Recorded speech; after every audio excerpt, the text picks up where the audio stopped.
ഓം നമോ ഭഗവതേ വാസുദേവായ. ദശകം 12 ശ്ലോക 7. ഊർധ്വപ്രസാരി പരിധൂമ്ര വിധൂതരോമാ പ്രോത്ക്ഷിപ്തവാലദിഹി അവാങ്മുഖഘോരഘോനഃ തൂർണപ്രദീർണ ജലദക പരികൂർണ ദക്ഷ്ണ സ്തോത്രന്മുനി ശിശിരയൻ അവതേരിധത്വം.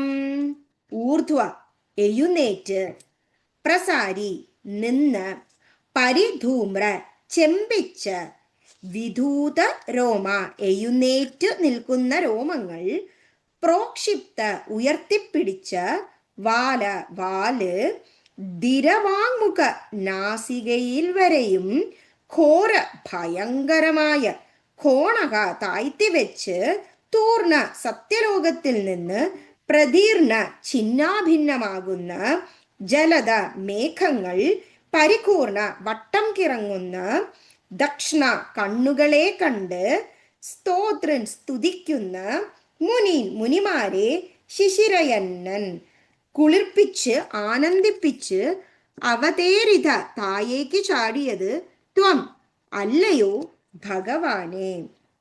അപ്പോൾ ഈ ദശകത്തിൽ ഭഗവാന്റെ വരാഹാവതാരത്തെ കുറിച്ചാണ് പറയുന്നത്.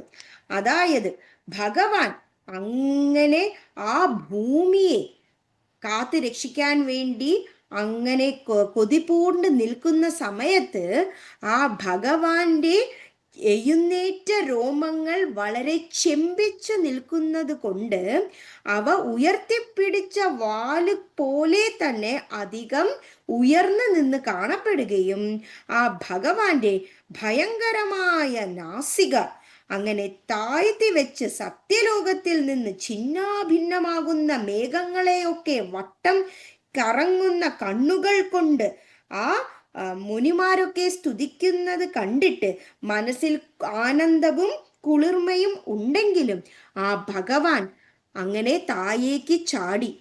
എന്തിനു വേണ്ടി? ആ ഭൂമിയെ പൂർണ്ണമായിട്ട് സംരക്ഷിക്കുവാനും ആ ഹിരണ്യാക്ഷനെ വധിക്കുവാനും വേണ്ടി. പ്രസാരി പരിധൂമ്ര വിധൂതരോമാ പ്രതിക്ഷിപ്തവാലധീരവാങ്മുഖഘോരഘോണഃ തൂർണപ്രദീർണ ജലദ പരികൂർണ ദക്ഷ്ണ സ്തോത്രൻ മുനിൻ ശിശിരയന്ന വദേധിരഥത്വം.